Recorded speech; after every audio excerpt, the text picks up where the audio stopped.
That wasn't terrible. I don't know. It's not even cold out. It's freezing. Hey, maybe you do it. Maybe he just does one. Yeah. Oh, let me Maybe see. he just needs to come out with football. Also, Let me like, send you some. you wake up in the morning, like, pretty easy to get on, like, and it just isn't cold out. When it gets cold out, actually in the mornings, and your feet are freezing and you're complaining, I will tell you I told you so. Because I just don't think that's gonna happen. well, actually, But when that does happen, please let me know. I will be so ready. You know what's weird is that doesn't happen to me in the morning. It happens to me at night. What? My feet only get cold at night. Wait. Do you wear socks when you sleep? Occasionally. Yeah, that's just. No, they're gone. They hold it back. I changed them. You change them? That's good. No, you wear the same pair of socks every day. Yeah, I change them when I wake up. Miss Haskell, After I shower. Midori asked me to remind you that she's in the health center for today's class. Yeah, I've got it, and Okay. I'll do that. yeah, that's good, because I am recording I it. have Great. one of my. And I have to greatest record fears it is for life Emily without too, socks. and Fiona. I Okay. cannot wear it. Hi, you guys. It'd be a little Wait. scary. We've got 2 more minutes, I'll wait. Yeah, I'm sending this email out to you. Is it to us or the? No, it's to you, Hey, all, when is the Just thing us? happening? all of you. When is Is the? that Monday? Yes, this is Monday. Yeah, so I'm just giving you a heads up, and I'll wait. We've probably got like a few more people that will come in. So you guys maybe saw in the portal that there's a writing assignment, out of class writing assignment, that is due, the final is due a week from today. Just so you're clear, we're clear. But on Monday, what I'd like to do is meet with each of you for 10 minutes. But there's too many of you to fit in a class period. I can't do a conference in quicker than 10 minutes personally, just can't. And so all of these conferences will be by Zoom. Okay, so I can switch, you guys can just come into my room and there's no running around or changing or waiting outside or anything like that. So what will be due at this time is the outline, at least a partial list of your research sources and your thesis statement.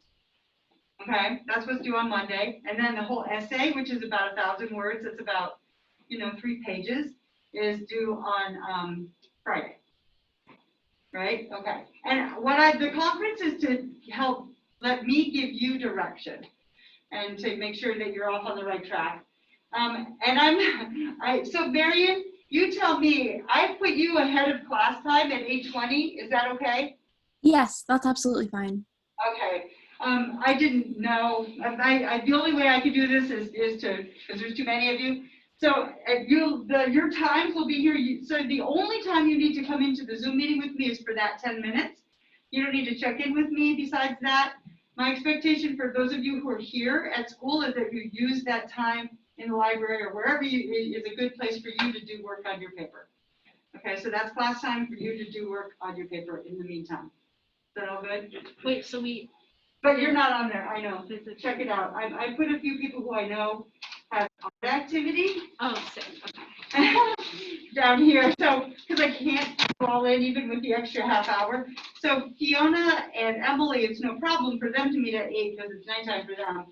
But then I know all of you guys don't have to have a sport you're going to, so I can meet you after school. Me too. I'm also part of it. Oh, that's right, I forgot about that. So, but I've stuck you in there. So just look at your time. You Zoom in with me at that time. I'm actually going to have to send you guys a different link because this link will be expired. But that's okay. So that's just about conferences on Monday, so you know what's coming up. Link is in the email. Yeah, this is all in the email. I just wanted to preview it and just give you guys a little heads up about this this essay that's due. And it's gonna let you dig in a little bit deeper into these cultures. But today we're going to talk about, so 2 things are going to happen today in class. One of the things that is going to happen is we're going to talk about the Aztecs, we're going to talk about the Inkas in class. So you'll have a good overview of that. And then the second thing that's going to happen is that Miss Kusura is going to zoom in and she's going to talk to us about doing research in the library and using JSTOR to really try to target your search. She put a whole bunch of book resources in the library. You know where Miss McKim's office is in that window? Right there, that whole bunch of books is Aztec, Inca, and Mayan. It's all, so you guys get to pick. You're only picking one of those cultures to answer the question, which is in here somewhere. Let's see if I can find it. How does the art of this culture inform you about their cultural organization and Yeah. Exactly, something like that. I'm gonna send this. Bye-bye. that might not be the explicit text, but More or less. And here it is. Yeah. So this is in the assignment. And yeah, and I will write a rubric. I haven't finished writing the rubric for it yet though.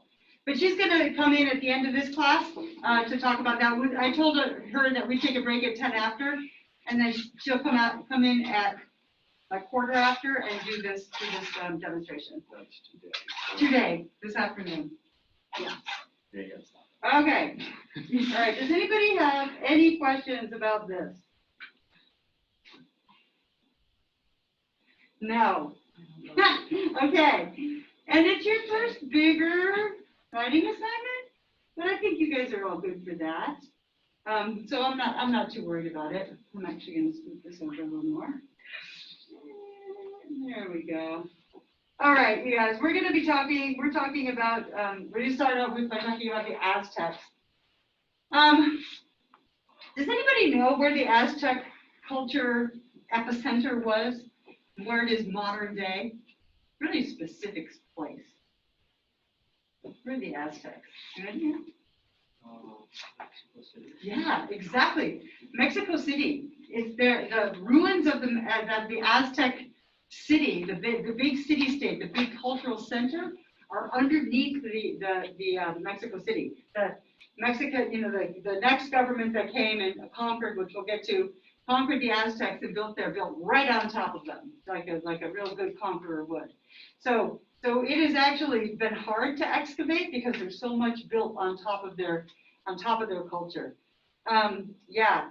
So the Spanish conquistador Cortez and his soldiers could not believe what they saw when they first came to the.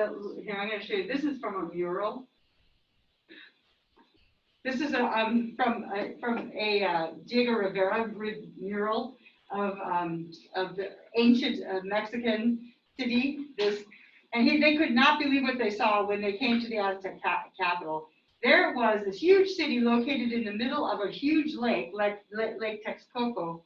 It was a kind of a magical city with these waterways and with these causeways to get out into the middle of the lake. Weird that it was actually built out in the middle of a lake, but it actually was, which is kind of interesting view. So let's. I'm actually gonna. Well, I'm gonna show you conquer this. this whole city with what, 150 dudes? Yeah, not too many people, but we'll get there in a second. So let's talk about the legendary migration. What happened? How did they get there to Lake Texcoco? So as you can see, here's the lake right down here, and that's actually where Mexico City is now. And then we'll get to that. So yeah, the story of the Aztecs starts with the migration of this group called the Mexica people, which is how the country is named. And who lived in northern Mexico, who probably lived in this area that was kind of just at the very northern part of Mexico / Texas, that area. And they were looking for a place that was more fertile, a better place for them to settle. And they were looking for the shores of this mythical land called Aztlan, from which the name Aztec comes, actually. They wandered through with no homeland down the Mexican peninsula. And the god named Huitzilopochtli, one of their gods, not spelled like that, let me tell you, it is hard to pronounce all these names, took them and told them to look for a sign from the gods. Can you tell from this art what the sign was? Yeah, Alex. The thing that is on the Mexican flag, Which is i.e. a eagle or a hawk. It's an eagle. murdering the hell out of a snake. Yes, so it was an eagle holding a snake on a cactus. That's what he said that was gonna be the sign. Not even kidding, while I was in Arizona, I saw that exactly. Yeah, so that's kind of interesting. So they wandered and wandered and wandered until they came to the Lake Texcoco, and there out on this little island in the middle of the lake, they saw that. They saw the eagle holding the snake, and they're like, okay, that's where we're gonna build our land.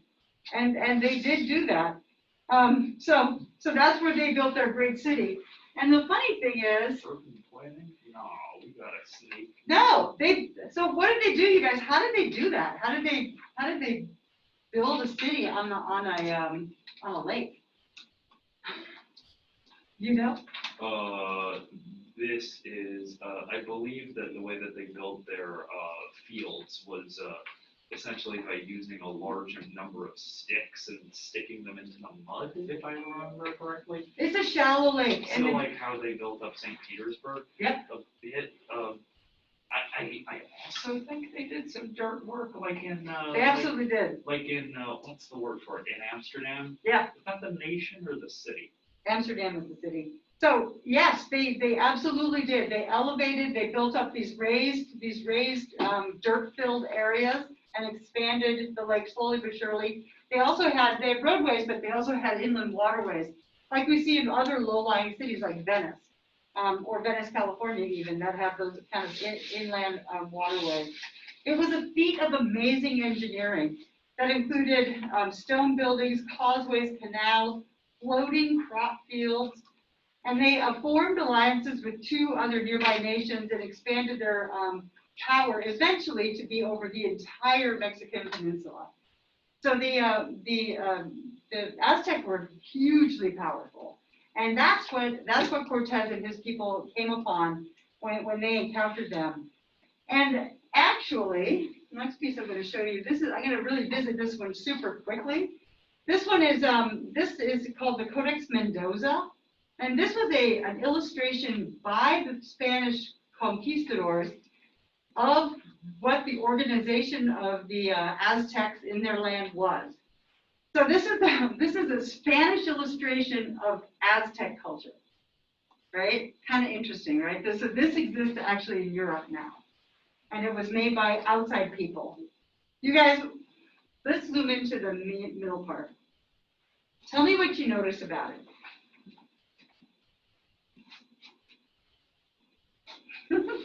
Yeah, give me some things. It's divided up into quadrants. It is divided up into quadrants, and that's like one of the key things. And what do you think that might mean? Well, it was either for cardinal directions or also how they split up the city. That's right. The city was in fact divided into 4 quadrants, which is typical of cities. Aren't like one big block. Yeah. What else do you notice? Great. Yeah. The eagle and the cactus is at the center of it. Right. So and at the very center is the symbol of the people themselves, which is interesting that the Spanish knew the story, right? They learned that story from the people. Okay. So now we have kind of the general layout figured out. Now what do you notice inside of these quadrants? That's also kind of interesting. Alex, what do you notice? Well, I can see someone, what appears to be making skull kebabs right over there. And also regarding your statement, they literally married some of them. Yeah. The nobles. I'm just pointing out that it wasn't like they killed all of them. No, it isn't. So he's mentioning the little skull kebab. Does anybody know what that is? Why would there be a skull like that on the stick? Yeah, Marion. Well, I believe that after they did some of the sacrificial presentations of captives or prisoners, they would sort of display the skulls sort of like that. Absolutely. Symbol. And actually, this is a probably very mild display. Probably what was really there was a giant bin full of heads, full of skulls. Yeah, because they killed a lot of people. Yeah. So yeah, that's absolutely Liquor right. store, how can I help you? Yeah. I need to fill this thing with like a lot of melons. What else do we notice? You guys, tell me more things. Yeah. I was thinking that's divided into 4 quadrants and there's like a cross in the middle as well. Yeah. eagle or hawk could represent kind of like a unity between the quadrants. Right. This is absolutely true, Casey, that they were under unified leadership of the city. That's right, and with the kings / top priest. What other kind of symbols do you see on here, though? Even if you don't know what they are, what other symbols do you see? Yeah, Jane. Well, there's something underneath the hawk on the cactus. Yeah, right. This belt or designation, which is probably like a recognition of kingship. So this is probably the leadership of the royalty of that kind of central government. Do you know what it says underneath it? I don't know what it says underneath it. Let me see what I've got in my notes. It actually does have some words that I have translated. If I take a look at it, I will be able to find it. So I'm going to just go ahead and tell you some of this stuff. You guys, besides the skull rack, which you were able to identify, each of these people are the local leaders for that part of the city. They represent the local government officials. And then the waterways, the blue stripes represent the waterways that divide the island. There are elements of those crops that they grew in there, so they actually farmed in all of those areas. And oh, I know, the other piece is this whole outside piece with all those little dots. So interesting. It relates to the calendar stone. Any ideas about what the dots mean? And I'll go back to the big one actually. We can look at that in total. Right. Were they like days of the, or like dates or days of the week or? That's exactly right. It was the passage of time. It was about the passage of time. And so what it does basically is it dates this codex. It dates this picture, which is really, really interesting. It's super complex. It's an intricate notion that also tells of how the Aztec kept time. And they kept count of a 52-year cycle through their solar panel. And they also had each cycle, each 52 years was dominated by an element like water, earth, fire, that kind of thing.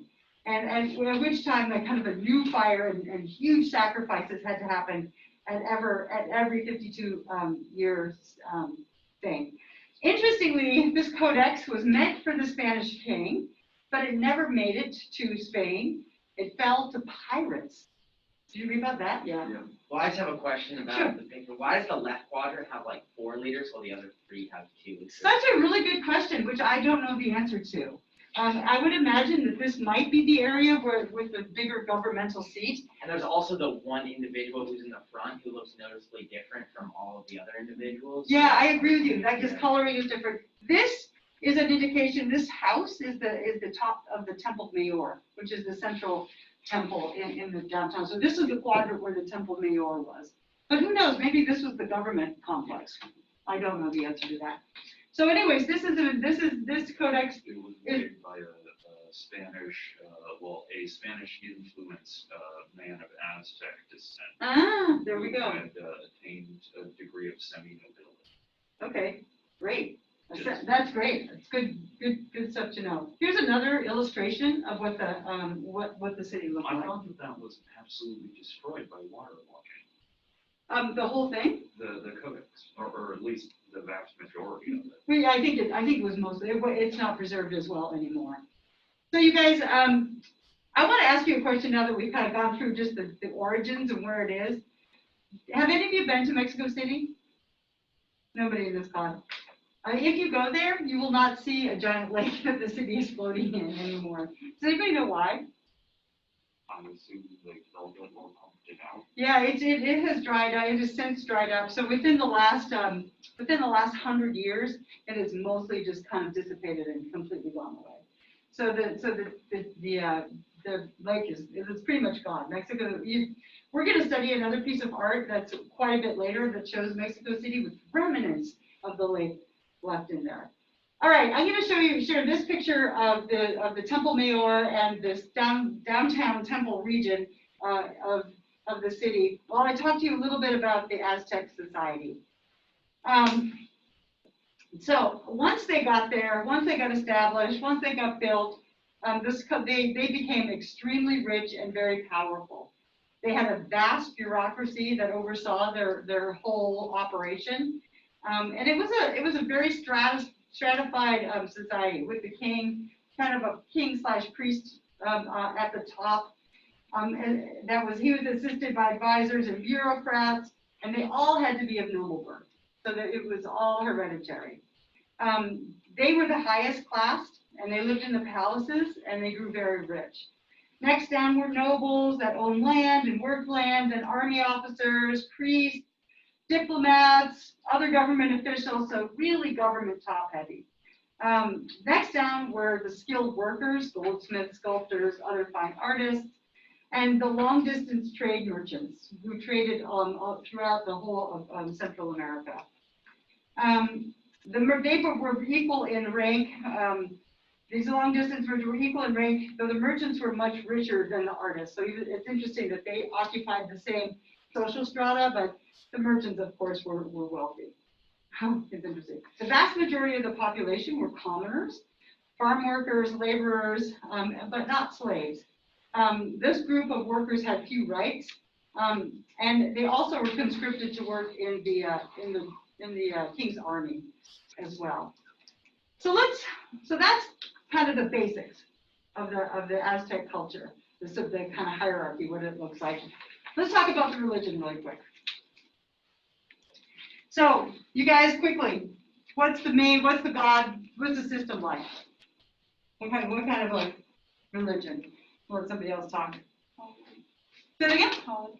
Polytheistic, absolutely polytheistic. And they had a very elaborate, did you read a little bit about how the gods lived in the, and so I won't go over all of that, but what was the bottom line? Why did the Aztecs have such a violent, like kind of sacrificial practice because of their religious belief? Yeah, Evan, tell me why. Wasn't it like the gods had sacrificed themselves, and so for the people, and so the people thought that they had to repay the gods by sacrificing themselves?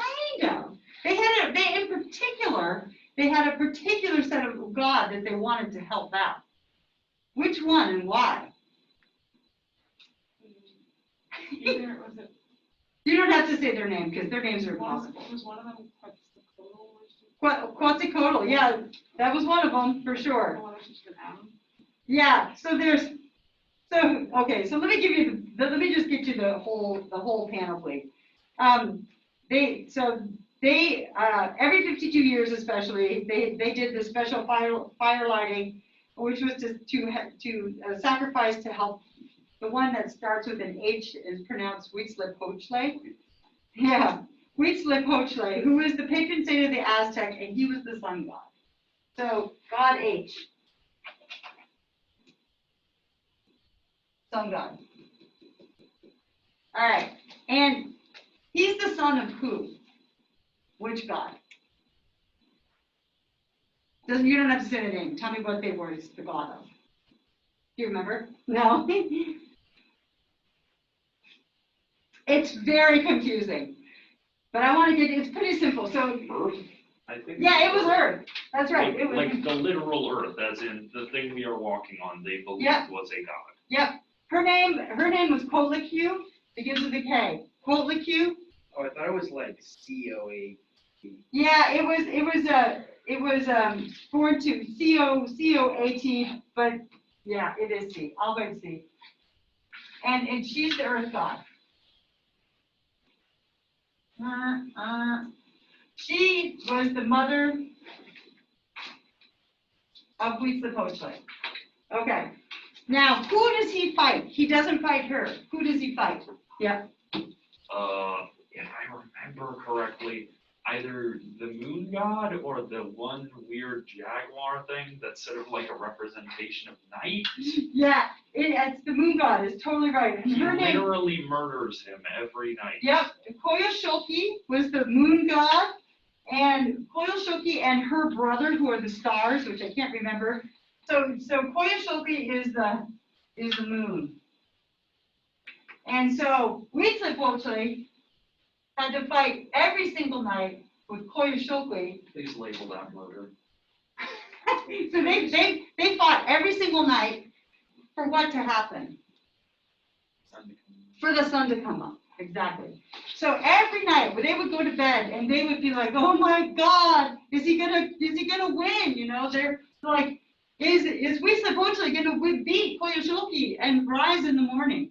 Because Basically, it's like ennui, but 1,000 times worse. so what did they believe? Why did they murder people every single day?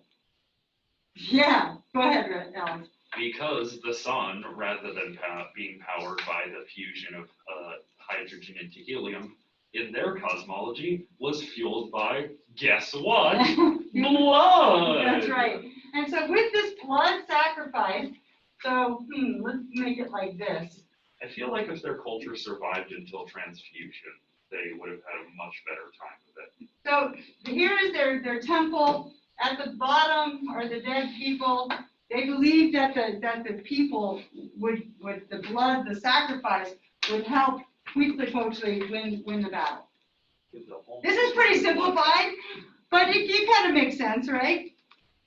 And they really believed this, and they believed it to the bottom of their very souls that this is what needed to happen in order for the sun to rise every day and for their crops to grow and all that kind of thing. It'd basically be like if there was a literal ogre underneath the earth, and every couple of years, every day, we had to just like murder a dude. That's right. To satisfy it. So I want to make sure I'm not missing any parts of the thing. The Aztecs were so obsessed with this whole story about the battles in the sky that they also reenacted them in ritual and in ritual sport. So a lot of their ritual was around this battle between the gods and how they in their mind played it out.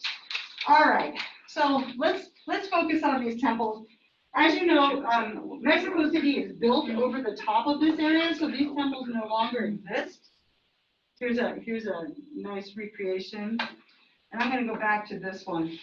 This is the Temple Mayor, which is the main temple. Is it weird that I want to run a model train around that? Yeah, no, it looks kind of pretty cool. And you can see here, this is all skulls. That's a skull rack right there. So this is an artist rendition. The Great Temple Mayor was positioned in the heart of the city, right to the center of the four quadrants, right in the center of the top quadrant, we saw that. The division also represents how the Aztecs viewed the universe, which is that it was divided into quadrants. And we will learn later that there are other cultures that also view the universe as divided into quadrants like that. Most notably, the Chinese actually made their great city, the Forbidden City, into those four quadrants, which is kind of interesting. Different belief system, but similar idea of organization. The Temple Mayor rose 90 feet high, and at the top, as you can see, are the temple buildings up here. So, does it look similar to anything else you've seen in the Temple Mayor? Yeah, wouldn't it be good? The Mayan temples. Super simple, similar to the Mayan temples, yeah? And the Mayans were actually a prior culture, and as we know, that they learned a great deal from the Mayans. So they were influenced by this earlier Mayan and earlier Olmec cultures. So it's very likely that they got the design from them. So it had 4 tiers, and unlike the Mayans, which had 9, because they had believed in the 9 steps to the underworld. And there were 2 temple buildings on the top. One was red and black to the god Huitzilopochtli, and then the other one was blue and black for the god Tlaloc. I know, another nice one. That's the god of water, rain, and fertility. So Huitzilopochtli, Tlaloc. And 2 steep, wide staircases ran side by side up the front from the open plaza below. And the sun rises over Tlaloc in the rainy season and over Huitzilopochtli in the summer in the sunny season. Okay, so let's keep going. Weren't the like temple mayors like built on top of each other? Yeah, they were. And here's a really nice illustration of how it was built slowly up over time. Another building was built like that we studied a long time ago now. Now you can look at the The picture. bent plan. Yeah, the ziggurats of the Sumerians was also built up like that over time. And so as they build more, better, newer, bigger, they built them up, like that. Also basically all Rome. Yeah, right, they all built up like that. Yeah, there you go. Alrighty, I want to show you this, which is the moon goddess, Koyosholki. And this is so you guys, where would this plaque have been found? This is a big, very large stone relief carving. It's actually 10 feet in diameter. So how wide do you think this room is? 14 feet? 15 feet? You guys agree? Ish? So that would be the vast majority of the center part of this room, that would take. Right, it's huge. Where was this found?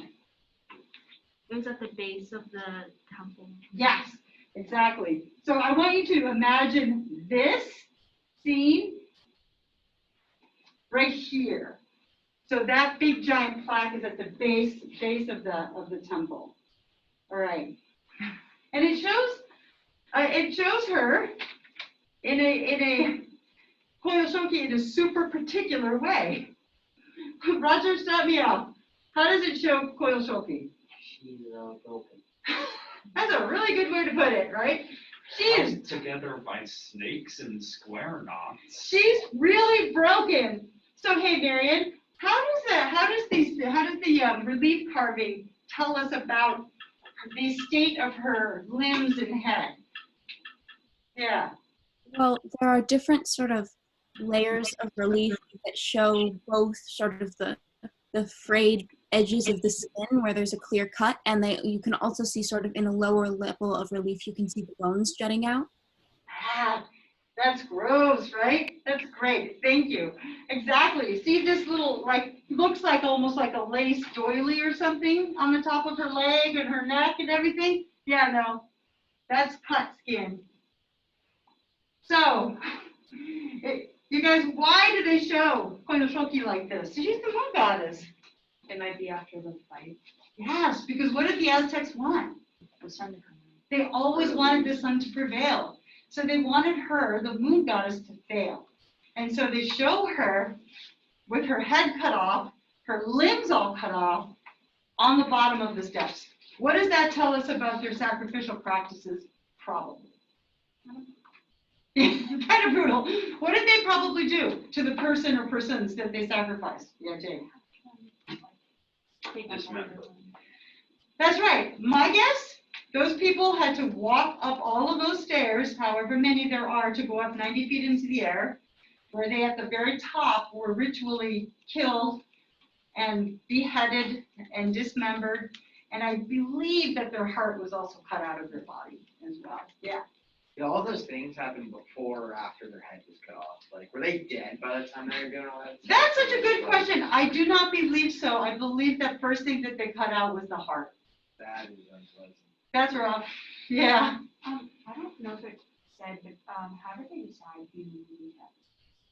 Yeah, that's such a good question. Do you have an answer to that, Al? So, basically, prisoners of war, people that they took when in war, basically just like, hey, we need strong dudes because strong dude blood is the most powerful type of blood. If anyone wants to see a pretty accurate rendition of this kind of sacrifice, the movie Apocalypto is pretty accurate. Yeah, if you can stand the blood, the movie That one Apocalypto is scene, about this. that one scene though, the movie Apocalypto, other than that, bad. Hate it.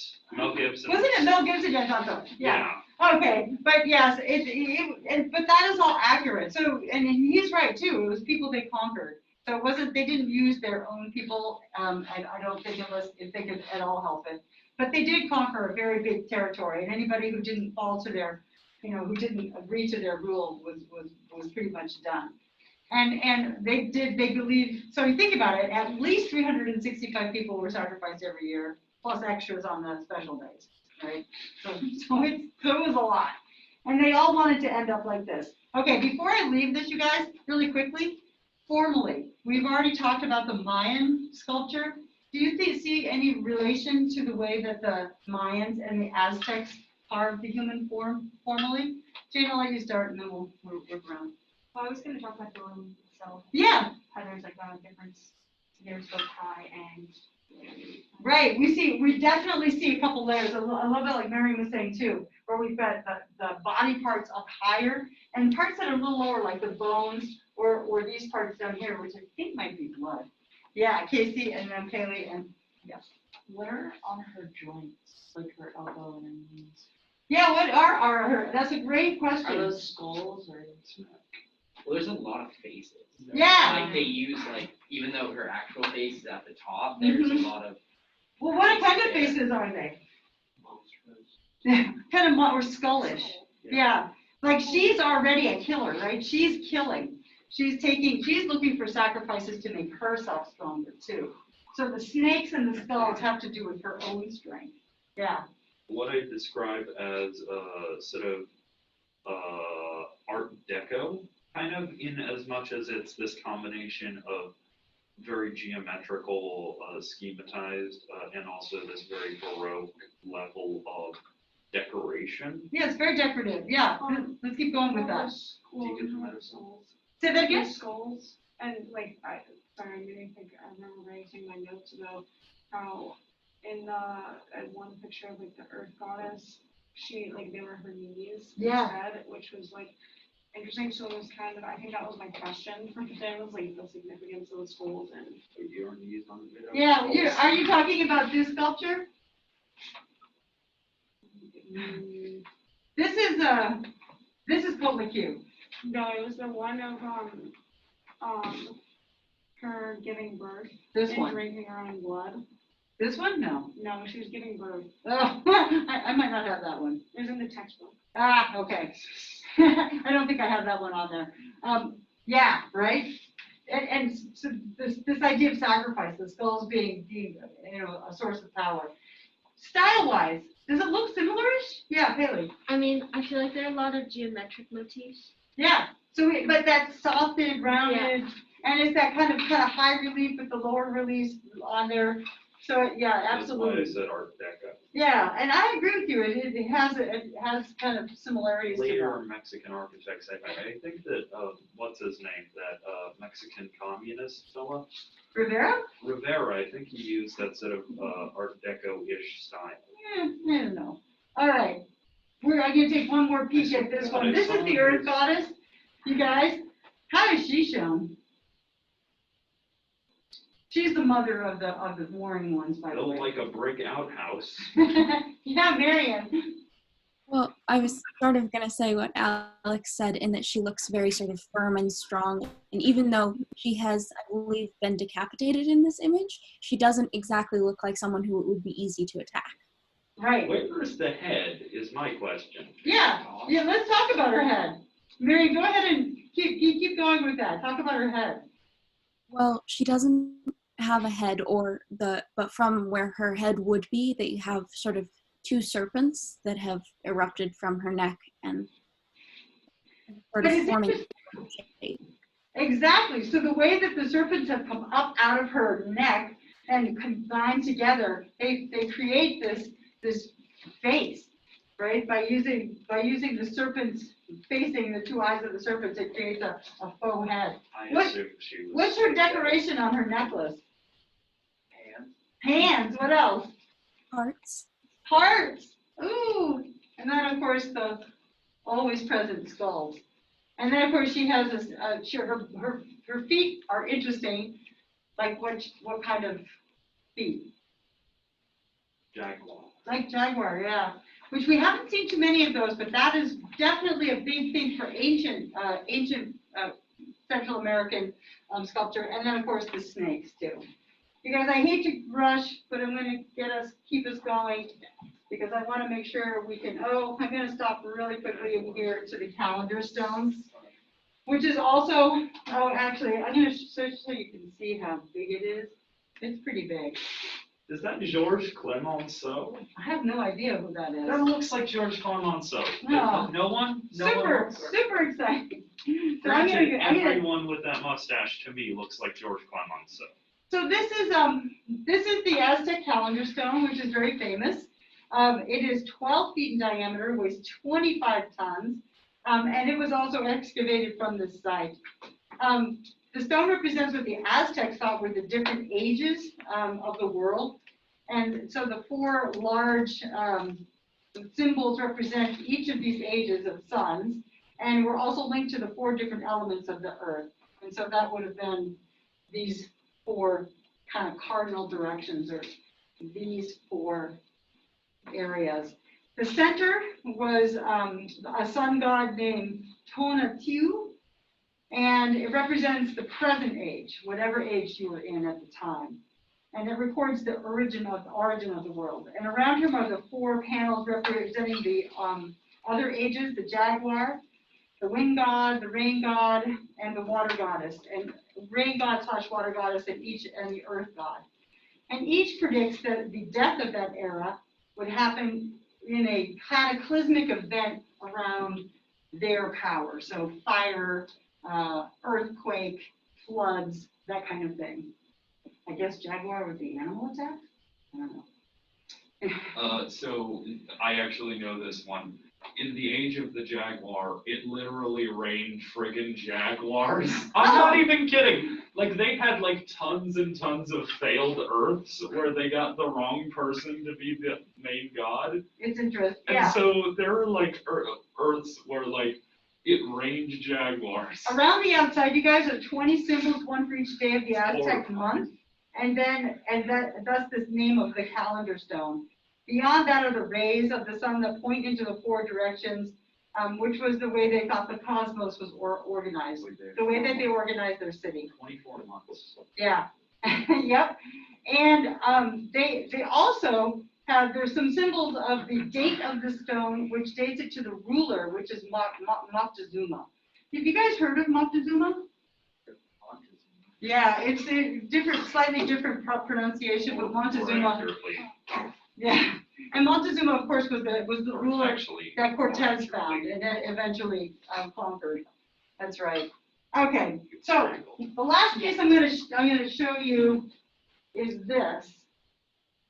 This was also excavated at the foot of Temple Mayor, and they think it was a sacrificial object. What is it, you guys? It's an Olmec face. Is it an actual face, or what is it exactly? A mask. That's right. What was it carved from? Some sort of It's hard to tell because rock. I'm going to assume basalt. Nope. No. It's hard because the colors throw you off. What's the really precious stone to them? No. Jade. That's right. It was jade. This is a jade mask. So Pardon me, go ahead. well, my question about this was that the lady in the Khan Academy video said that it was the size of your palm. Yeah. Why was that? Because it's not really a mask then. Right, that it was It's a- not going on your face. Yeah, I know. So that it was probably like a small mask for a deity. Well, it said it was for burials. I just was confused about the sizing of it, why it wasn't like Right, facial size. because it probably don't know my didn't, friend because it was a Small-Faced symbolic Jerry. thing. Yeah. So this is an interesting thing. How many years earlier were the Olmecs than the Aztecs? Ha, I don't have it up here yet. Marion's using her hand. Oh, Marion, sorry. I think around like 1500, possibly. Yeah, so it would be like from us to 500 CE, so long time ago. This culture was so much earlier than the Aztecs. So what was this artifact to the Aztecs? Basically like what a Roman artifact would be to us. Yeah, like a Roman artifact to us. This is an ancient artifact. So this would have been a very valuable, rare thing. So it was probably sacrificed to the gods again, to Huitzilopochtli, at the foot of Temple Mayor, along with all the dead bodies. And it's also a way for the AP to roll an Olmec object into one. Sorry, they say, no, this is one piece of art, which is this whole complex. But you have to cover many. Here's another good image of it. Oh, it's more JD. That looks more jadey. This is the feather headdress of the ruler. I'm not going to talk about that one today.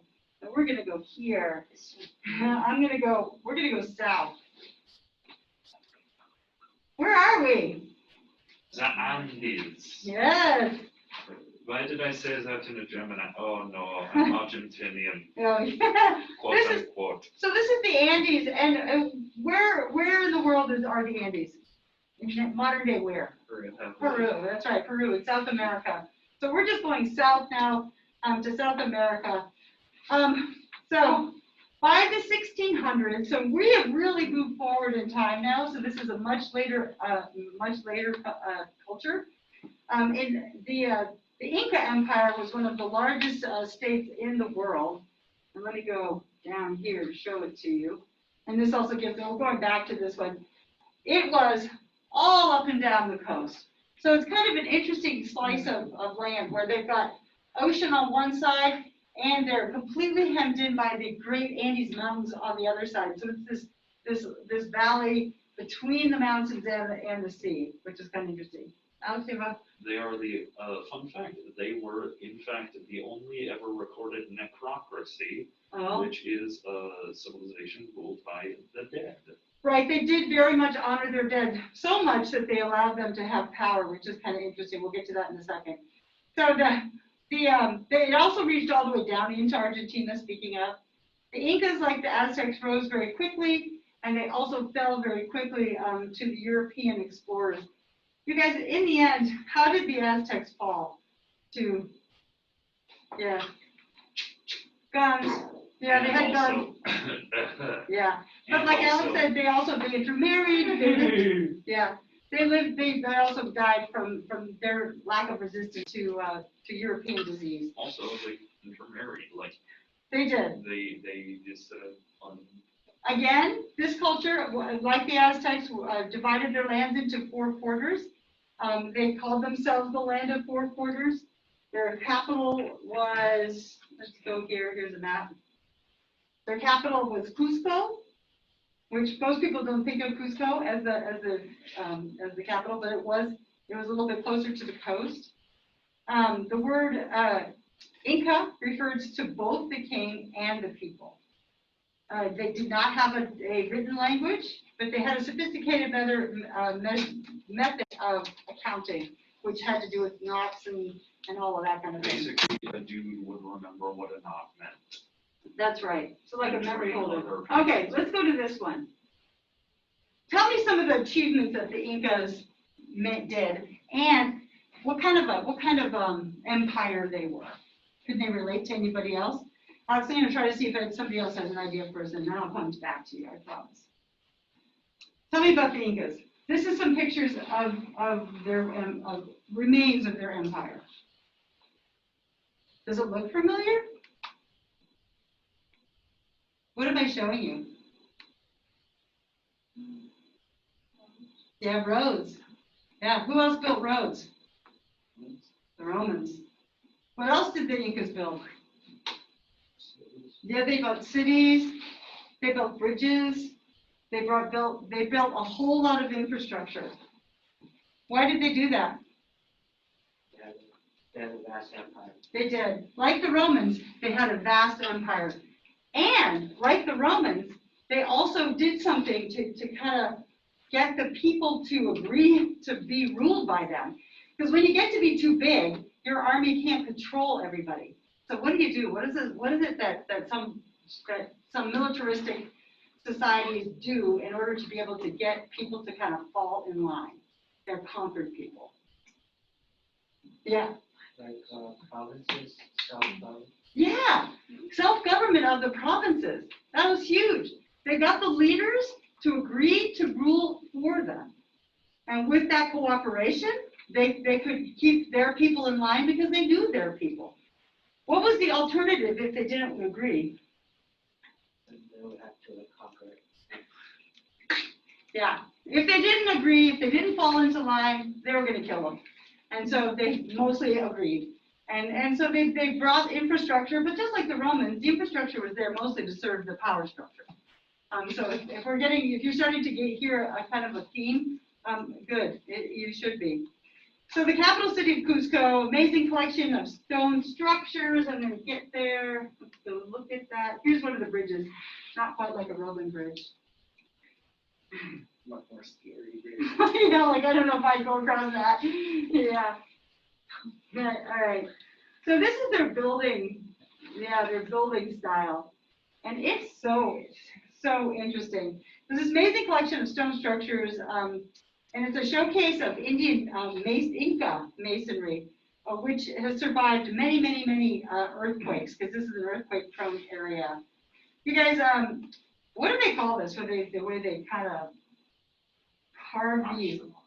They are ashlar. They are, each brick is each little stone is an ashlar. But what do we call it when you kind of carve it like this?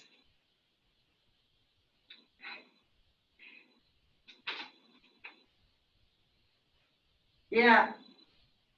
They're calling this an irregular polygonal stone. And that's exactly what they did, is they carved each stone to fit perfectly into the next stone, which was hugely time consuming. What else do you notice about the face of the rock? And this is also true about it. Pretty smooth. Yeah, pretty smooth, but take a look watch it, look at it carefully. Look at the difference between the middle of the rock and where the joints are. Marion, yeah. It sort of appears that the rock has been sort of smoothed and ground down around the edges, so it sort of is always curving in, each rock curves in toward the crease. That's exactly right. It's exactly right. And I kind of think of it as like a pillow, that it arches out in the middle, and kind of angles back in at the connection. And it actually makes this all very stable. It's able to jiggle and joggle through earthquakes and not fall down. As Alex pointed out to me the other day, they did not use any sort of material to hold these stones together. They just fit them beautifully, so beautifully that they didn't need to cement them or mortar them in. All right, I'm going to just show a few pieces from Cusco. So this is interesting. This was an Incan temple, and you can see the Incan way of building down here. What's all this on top? Hispania. Did you guys get that? So just like in Mexico City, where the Spanish conquistadors built on top, yeah, they built a church and plunked it down on the temple. So this is a Spanish church. Hagia Sophia, it's only fair. Yeah. Well, they didn't actually rebuild it though. They just put up anyway. And interesting, look at the doorways. How would you describe that shape? Did they say they're like trapezoidal? Yeah, it's trapezoidal, so they're not squared off, post and lintel the way these are. They actually slant in, which gives them more stability again in an earthquake kind of situation.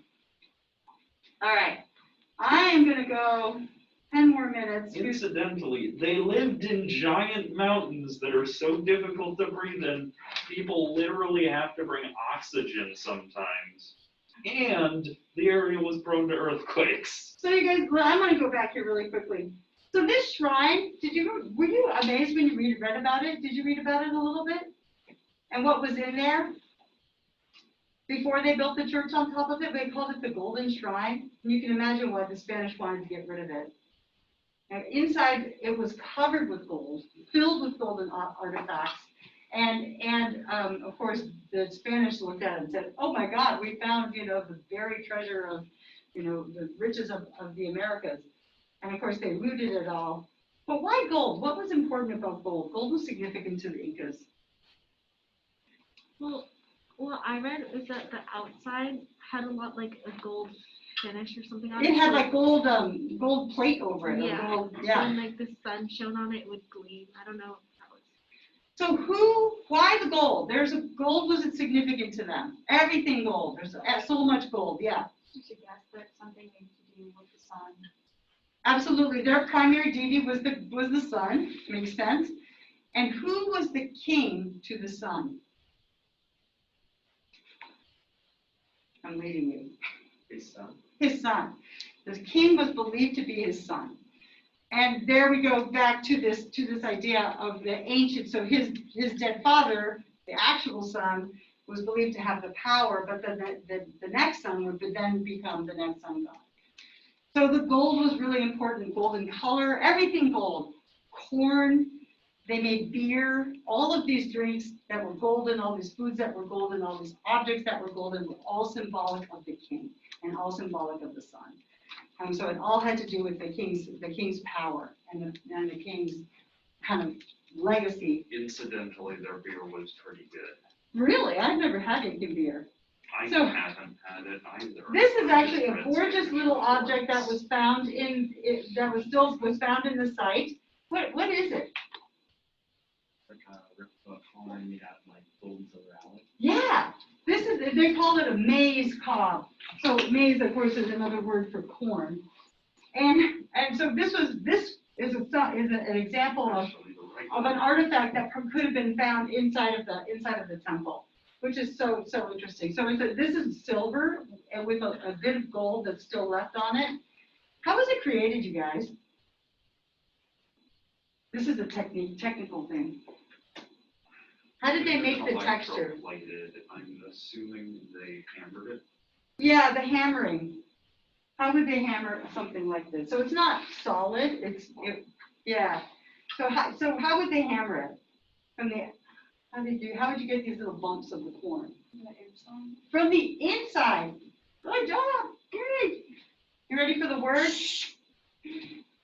Repousse, which is the French term for hammering from the inside and pushing the design outward. How do you pronounce it again? Repousse. Repousse, yeah.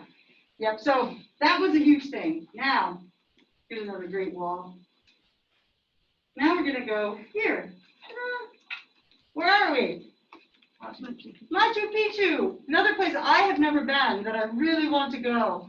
But apparently it's being very, very, very well visited by American visitors especially.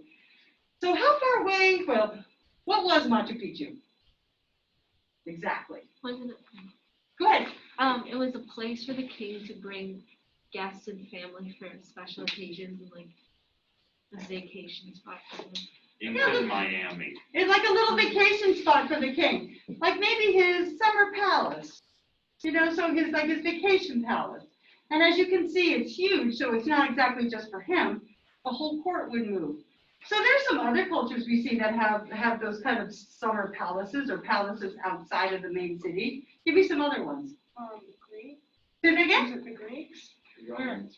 The Romans moved. They had a summer vacation outside of the city, but not so much the big. Well, I guess we had Prima Porto, which was Augustus's. What other cultures have summer palaces? Yeah. The United States has, in fact, interesting, cool little thing. Mar-a-Lago was no. Pre-Trump. Listen. Mar-a-Lago was originally made by this woman, Post, Emily Post, I think. So she gave it to the United States government as a winter White House. Winter White House. Camp David might be another one. That's the official one. What? Give me another one. Was Great Zimbabwe like that? Possibly. Great Zimbabwe wasn't so far away, but that's an interesting idea that you had the king's dwelling and then you had the queen's dwelling. Maybe. I didn't know the specific one. I'm just gonna say, weren't there tons sort of like in Europe and Austria? Oh, absolutely. Give me the most famous one in Europe. Versailles. Yeah. How far is Versailles away from Paris? No, it's a very short little train ride, super close. Just like this one. How far away was Machu Picchu from Cusco? Super close. How long did it take to get there? A couple of days walking, I think. Yeah, just a very short couple days walking. And weirdly enough, even though it's way up high in the mountains, is this higher or lower in elevation than Cusco? Yeah, it's weird. It looks so much higher, right? But it's actually lower in elevation than Cusco, which is extremely high up.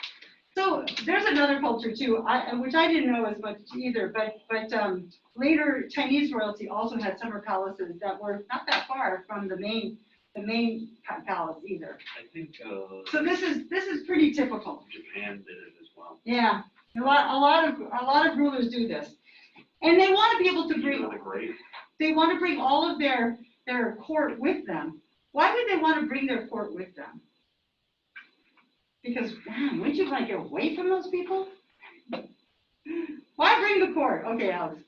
Keep your friends close and your enemies close. You bet. That's exactly right. You keep your friends close and your enemies even closer. All right.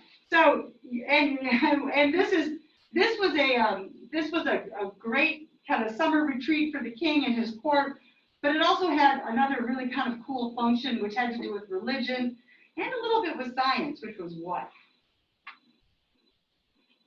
Solar observatory. That's right. Solar and celestial bodies observatory. There was a whole observatory here, and it was up in the mountains. Maybe even though the elevation was lower, maybe the air was clearer further away from the ocean.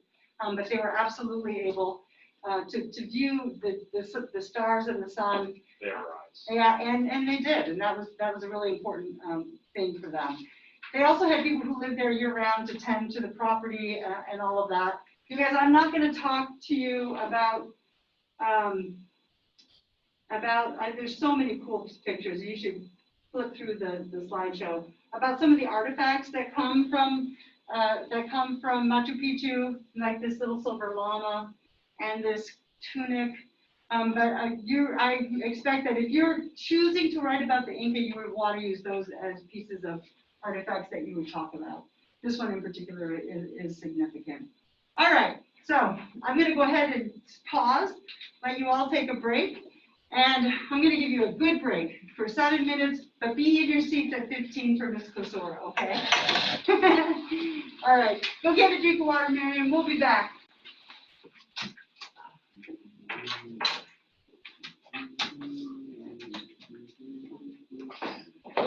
Still raining. I know, weather's not great today.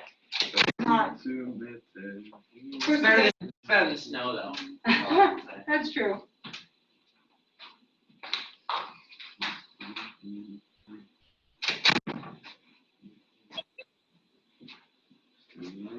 Ah, it's Misty. Hello.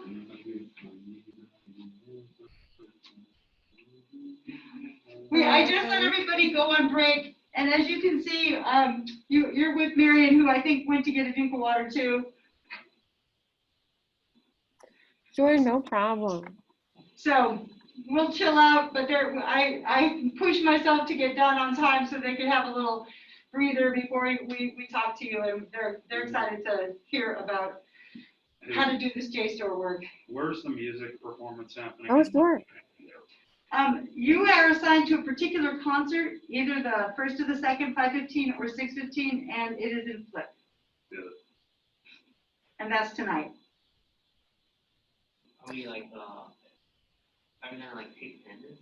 Mm-hmm. Oh, okay. I have a lot of homeworks tonight. Oh, no, it's only 45 minutes. Okay. Yeah, they're really good. We worked with them with art scholars last night. They're so good. They're so good. They're so good. They're both Juilliard trained. Which I don't know if you know what Juilliard School is, but like our top music academy, our music conservatory in the U.S. And but they're both kind of broke out of the classical music mold, even though they're a violinist and a cellist, and they play very kind of cool electronic combo stuff. It's interesting. It's like a creative style. It is. It's super creative, and they're really great. They're very young. I would say they're, I don't know, hard to tell, but in their 20s for sure, not old. Unless it's electro country. Not country. I guarantee you that. No country. That's the only thing where I allow where I allow string instruments to mix with electric. Bluegrass. That's the only thing. Alex, you'll be impressed. Their electric cello is so cool looking. I've heard electric cello. It is so cool. It looks like the outline of a cello only. I've seen this before. I've seen all this before. Trust me. I kind of know this stuff. I find them fascinating, but this is just my personal opinion. I don't. What are they then? jazz? No, well, they both like jazz a lot, but they don't call themselves jazz musicians. I think they're classical electronic fusion. And so I don't think they would like to. Do you want us going to the thing on Sunday? No, you don't have to, but I'd love for you to if you want to. Sunday's optional. And it's a band of an alum of KUA, Davis McGraw. So that's Saturday, I thought, and then Sunday is like the. Oh, yeah, committee. Sunday is the comedy thing, yeah, which is also a short performance. Yeah, I'm the AOC, so I'll be at everything, but I won't take attendance at the other two. Okay. So, Christine, let me make you a co-host. So then you can share. Note to self, antidepressants before this. There we go. Violin and cellos have the effect of making me think on mortality. Really?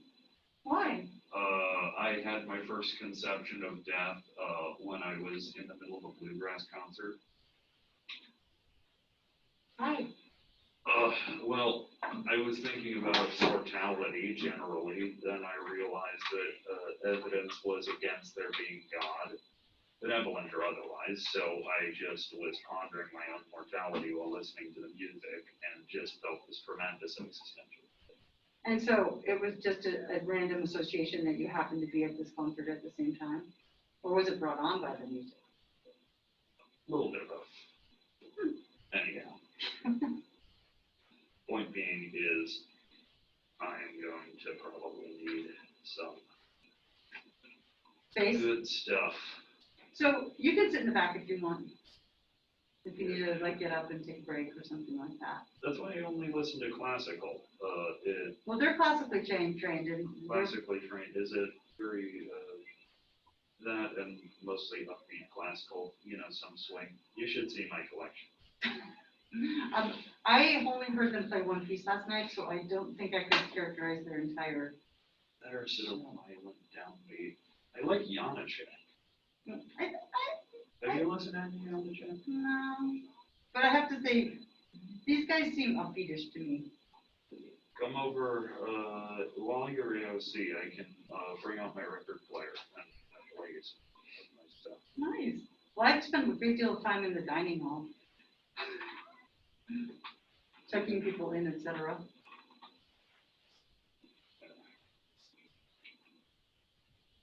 But then again, I also swing for drums sometimes too. So. No, I just checked them out online. They do not seem upbeat. That's what made me think of this. Oh, everybody's got 1 minute to get back. 1 minute. Oh, they're coming. There they are. Oh, wow, somebody said. There she is. There we go. Whoa, she's in the library. Yeah, she is in the library. All right. So you guys welcome Miss Klasura, who is with us today, to talk to us about doing research to get ready for your essay project. So Miss Klasura, take it away. Hi, everybody. Thank you for giving me this time to work with all of you from afar. Your feed on my end is a little bit glitchy, and I don't know if I'm having Wi-Fi issues or what. So if you miss stuff and I blip while I'm talking, please let me know, and I will rewind a few seconds and repeat what I said. First, I thought it would help for those of you who are on campus, which I think is everybody in this session right now. I'm going to take you on a quick tour just to show you where the books for this project are located right now. So I hope I don't make you motion sick, but so really quickly, here we are in the library. And we're going to go into the reading room. So we're in the reading room now with all the windows. And if we go around the corner, to Ms. McKim's window in the reading room. Here are a bunch of books for this topic. You'll see there's lots of stuff. There she is, she's waving at us. So we pulled a bunch of books about the ancient Aztecs, ancient Mayans, ancient Inca civilizations, and they're there waiting for you all, so you don't have to search the regular shelves. The only thing to know is that the books should not be taken out of the library so that everybody has access to them. So please use the books in the library for an hour or so. When you're done with them, please put them back on Ms. McKim's windowsill. And then that way everybody has equal access. Okay, so with that out of the way, for the rest of the time, let's focus on the digital resources that we have for this project. And there are a few. The most important one is JSTOR. If you took, I'm trying to think, if you had honors English with Ms. Blue last year as a junior, you might have had some practice working in JSTOR with me for that project, the big author thesis project. And there might have been a few projects here and there in the past where you might have been asked to search in JSTOR. JSTOR is an amazing database. It's full of history, scholarly articles relating to literature, and it definitely has a lot of content relating to art history as well. So that's where we're going to spend most of our time now. And I'm going to put the link for 2 LibGuides in the chat. And I will also email them out to everybody after this meeting. Miss Sword is the best. Or Miss Haskell, if you wanted to take the links and post them like on the class portal, whatever you think is the I will easiest. do that so that everybody has them. Great. Okay. Thank you. So those are in the chat now.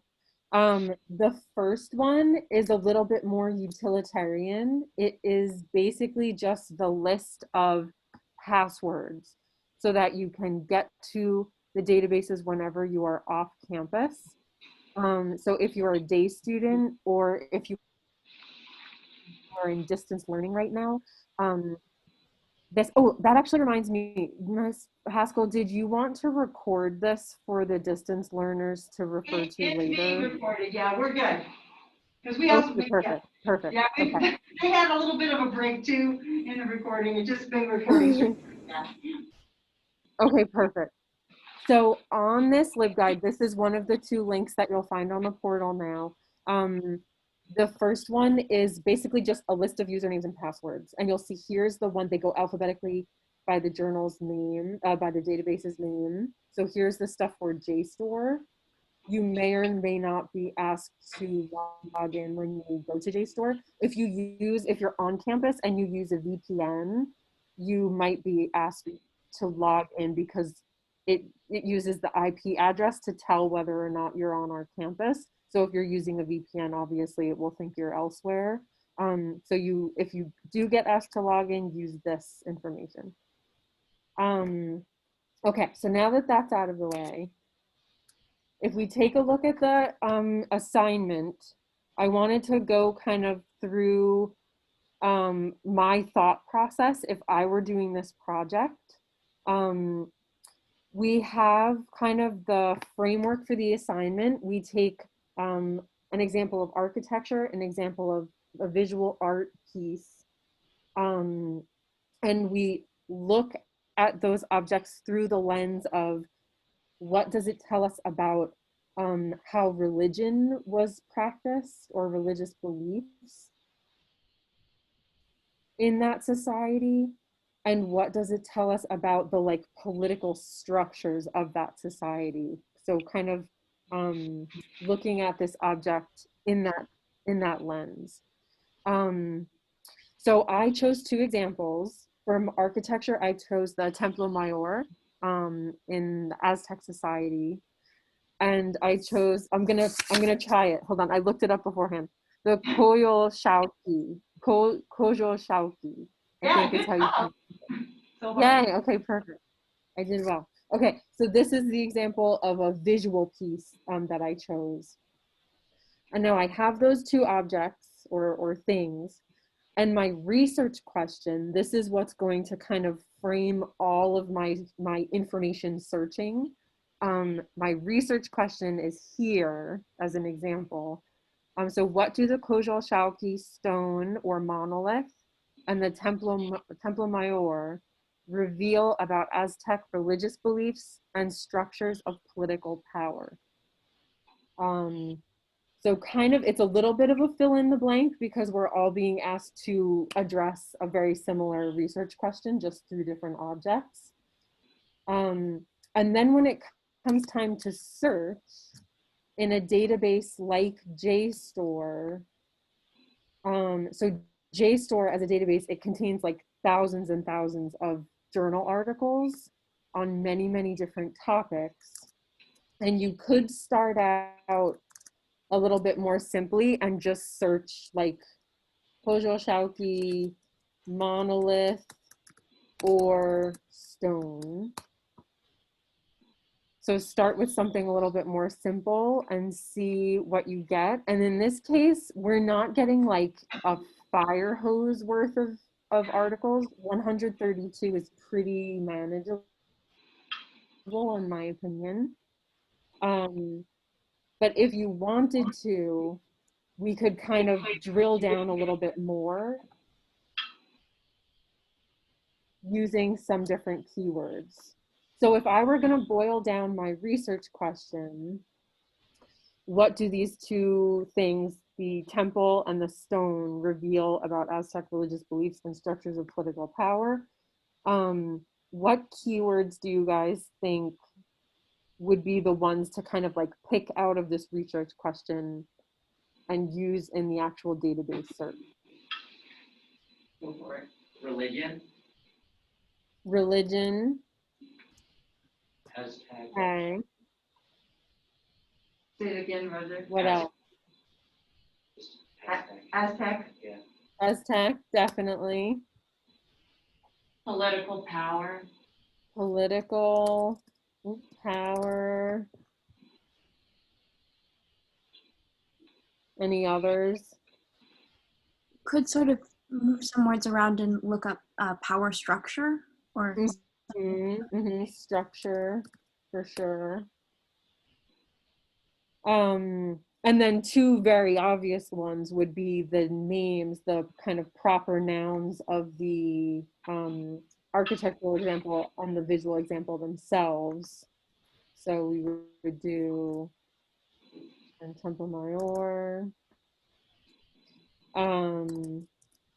So now we have kind of this pool of keywords and we're going to kind of group them together. I think you should do two different searches, one for your architectural example and one for your visual example. If you try to blend the search into one, you'll get kind of a muddled pool of results because it isn't very likely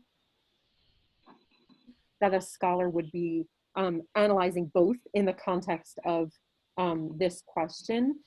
So I think it would make more sense to kind of like do one at a time, if that makes sense to you guys. So we would, for example, we'll do the Kojal Shaoqi stone first. And also, what do you guys think about splitting up the search and addressing religion and politics separately? Do you guys know anything so far about these kind of these civilizations and these societies? Yeah, you guys know quite a lot about religion, but not too much about the politics. Yeah. Because in some civilizations, it might not necessarily be that a conversation about politics would relate to a conversation about religion, but maybe in this civilization, the two are very closely intertwined. I don't really know enough yet to be able to make that judgment call. So you might want to also split out politics and religion and do separate searches on each. But you might find that the two are kind of two sides of the same coin in a way.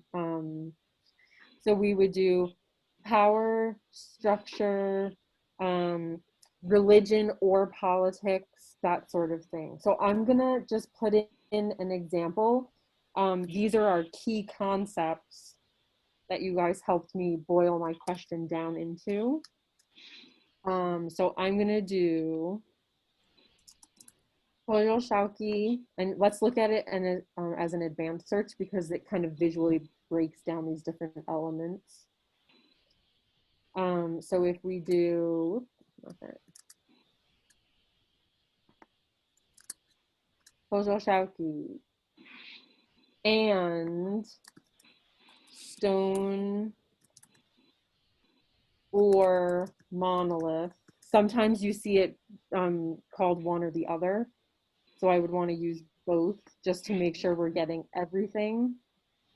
We're kind of phrasing this as synonyms of the same idea. And politic, if I put the root of the word politic with an asterisk after it, it's going to show me politics, political, politician. It kind of gives all the different versions of that root word. And let's see, and maybe power. So let's start with that and see what we get. We kind of have our three different concepts in there.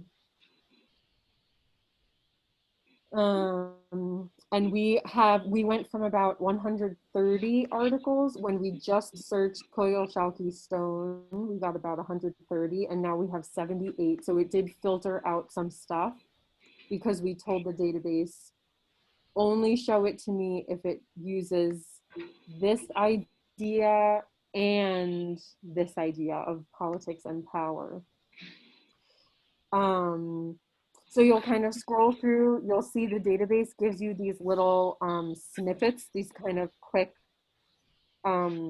bits of information on like what context the keywords are being used in.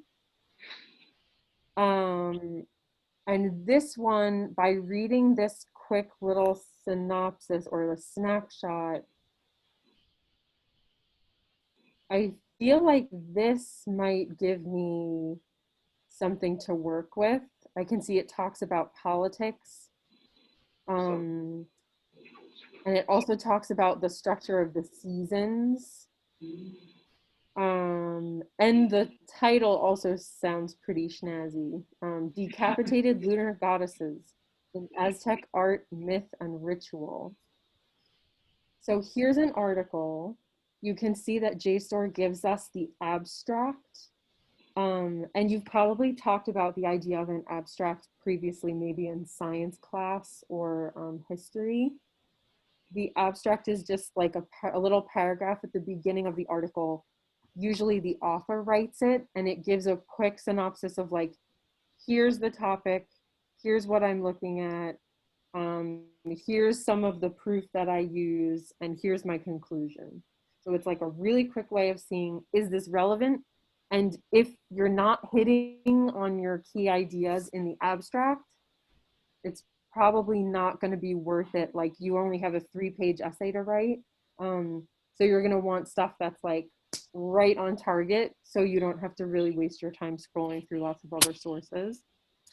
But so this article is kind of talking about how the imagery on the Kojo Shauki stone was used as like a political metaphor almost. And that sounds pretty dead on with like what Ms. Haskell's asking us to address in this assignment.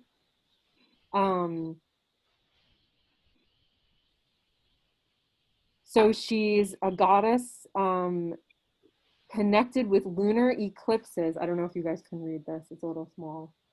A goddess connected with lunar eclipses that evoked the triumph of the Aztec state and it's solar religion. So it's religion that kind of like worship, focuses on the sun as a symbol and as a kind of like a rooting force. So in this case, I feel like this is an article I'm definitely going to want to use for my imaginary paper. What you can do if and when you find something in JSTOR and you know it's going to be useful, you would go to download PDF up here on the right. And it will ask you to just agree to the terms that you won't like go and post it somewhere on like Google or whatever, so that people, because we're paying money for JSTOR and everything is copyright protected. So here's my article. And another thing it will do for me, so you could then like print this off or just read it on your laptop, whatever you prefer. Another good bonus of using JSTOR as your kind of source for your articles is that it will give you the citation as well. So here we have, this is the journal the article is coming from, Ancient Mesoamerica. So like this is going to be scholars who like specialize in this topic. They're going to be really highly regarded. Everything is going to be peer reviewed, which means it's like everything is checked beforehand by a panel of experts. And then I want to cite this item, and I believe Ms. Haskell wants us to use MLA style. That's correct. Sometimes you'll be asked to use APA if you're in like AP Bio or some other science class, they might use APA. Normally for the humanities, we use MLA. So you could go ahead, take the citation, plop it right into your works cited page at the end of your essay. And then like in that same document, you could start taking your notes. And you could mark every time you get a bit of information from this article or a direct quotation, put the note in your Google Doc and put the page number right after it so that you know what source it came from and you know where it was. And then that way, when you go to write your essay, you have all the information right there that you need to put your in-text citations in good order.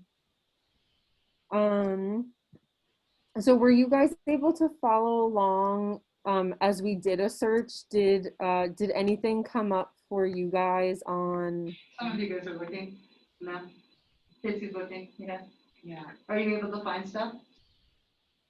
Eh. I think I just need to Yeah. work on my wording a little bit. Has everybody already chosen their architectural example and visual example? That's a big no. And again, So, you could start like, let's see. yeah, actually Temple, start searching and see what you can find the most on. Yeah. I'm gonna now try like Templo Mayor and politics or political. I'm just gonna go really simply and see if anything comes up for the temple now as my example. Every once in a while you'll come across something that is not in English. And there is a way to filter that out. If you do advanced search, you can choose English only, like don't show me the stuff that I can't read. But sometimes you have to be willing to kind of dig through a little bit. This one talks about like trade of metal goods in Aztec society. I'm getting a ton of stuff in Spanish, so this is a case where I might want to filter out. Makes sense. Is anybody doing a search and they're like not finding anything at all? I don't think most people are searching at the moment they were listening to you. Okay. Use Khan Academy and Yeah, and yeah, so I'm just, a question came up, Christine about, or sorry, Ms. Clisora, about, about other sources. I said, of course, you can use the textbook and Khan Academy. And maybe Ms. Clisora can tell you the best way to format your citation for that. yeah. Especially for the video. Yeah. Right. So what's an example? What's the title of one of the videos you want to use? If you have it in front of you. So if they go into, most of them have watched several, either read articles or watched videos on Khan Academy. Okay. We use it pretty heavily. So let me see. As an example. There's one called the Olmec Mask. Yeah, Olmec mask, and it's part of this temple mayor, because it was a sacrificial, it was a devotional object. Yeah, there it is. Okay, so here is the article itself. How many people in the class have used Noodle tools before for citing sources? Yeah. Most everybody, but not everybody. Okay, so everyone has a Noodle Tools account. Whether you're a new student or a returning student, you have a Noodle Tools account.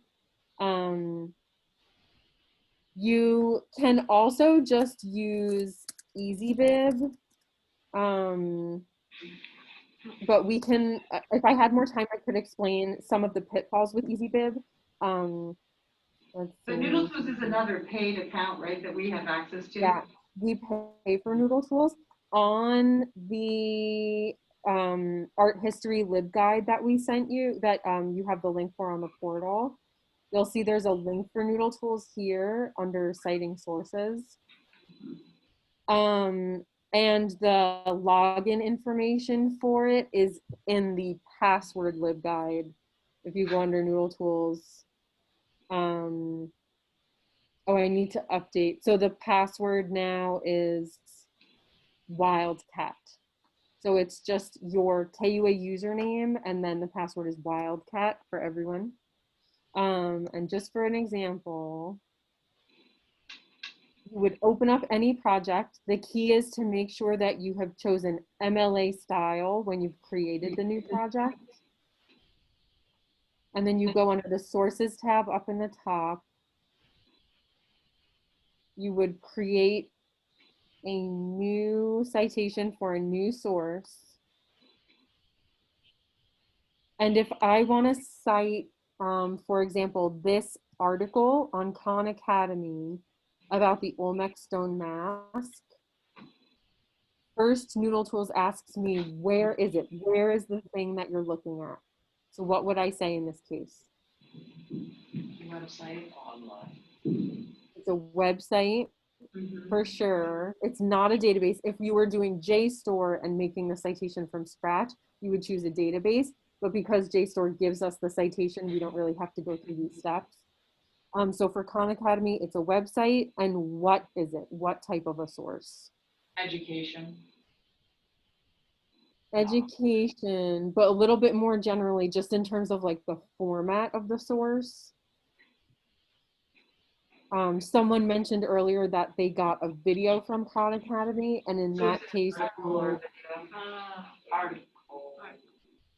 so here is video clip. That is an option. So if you're using the video, you would choose that. If you're just using the written information, it's just kind of like an article. It's kind of just a web page on that website. Okay. So if I'm using just kind of this information, I'm just going to call it a web page. And then it's going to walk you through, you fill in the little fields similar to the way EasyBib works. Some of them are extremely straightforward, like the URL, very straightforward. The date, do we have a date for this article? I wonder. It'd be hard to find. Usually it's either at the very top or the very bottom. Yeah, right there. And in this case, it's not giving us a particular date. So we're going to leave that blank. The day that we looked at it is today, so we'll fill in today's date by clicking that. Contributors, who wrote this?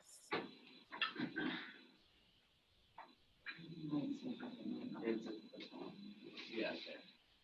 Down at the bottom, down at the bottom of the webpage, it's telling us that people from the British Museum contributed to this particular article. So I'm going to say a group name of museum. For the web page title, it's usually right up at the top, Olmec Stone Mask. And Noodle Tools is gonna say to fix the capitalization, it wants me to do proper sentence title style capitalization. So I'm gonna capitalize stone and mask. Name of website is easy. What's that? Khan Academy is our website. Publisher of the site, usually that information is way down at the bottom. And in this case, where you see the little copyright, Khan Academy is both the publisher and the name of the website. In that case, you can leave publisher blank. And so those are the most important pieces of information. They're not really giving me an individual editor's name either. So I'm gonna enter as much information I can find and hit save. Oops. Oh, contributor, we have to tell it that it is the author. British Museum is the author of that article. So we're gonna hit save. And our source is going to pop up in our list of citations. So here it is. And then depending on, once you create the full citation, this is going to go in at the end of my essay in the works cited page. Once I've done that, based on how this looks, that's how you know what to put in the in-text citation. So the in-text citation body of your essay, in the parentheses, it will show you what to put based on how it looks. So if it was an individual author, if it was a person's name writing the essay, you'd put their last name here. Because we have a group author, whatever comes first goes in the parentheses. So British Museum is our group author, and they go as the attributed author in the in-text citation. Does that make sense? Super helpful. Thank you so much. Yeah, sorry, that was a really quick run through. If anyone has any questions over the next week, feel free to email me, find me in the library. I'm always happy to help. You're never bothering us. And I hope that you have good luck with the project. That's great. Thank you so much. I appreciate it. All right, you guys, have a great weekend. Thank you very much. Thank you, and have a good weekend.